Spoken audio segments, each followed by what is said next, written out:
నీకు అసలు ఉన్నదా? ఏంటిది? సిగ్గు. అసలు నీకు సిగ్గున్నదా అంటన్నా. పెళ్లి కాకపోతే పిల్ల గురించి తిరుగుతారు, పర్సనల్ ప్రాబ్లం అయితే డాక్టర్ సమరం దగ్గరికి పోతారు. నువ్వెందయ్యా డాక్టర్ బయ్యరం దగ్గరికి వచ్చినావు? ఇక్కడ అన్ని రోగాలకు ఒకటే సూది అన్నారు కదా, అందుకే వచ్చిన. బాబు, నీకున్నది రోగం కాదు, లోపం. నీకేం లోపం ఉందో తెలవాలంటే మా కాంపౌండర్ చెప్పినట్లు డాక్టర్ సమరం దగ్గరికి వెళ్ళి చెక్ చేయించుకో, సరేనా?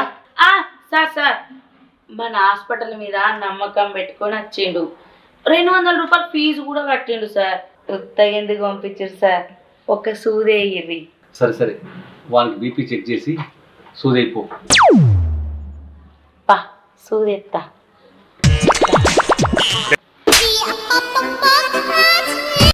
సూదేస్తానికి పడవ సాటుకెందుకో, ఇడే చేయి గుచ్చడానికి.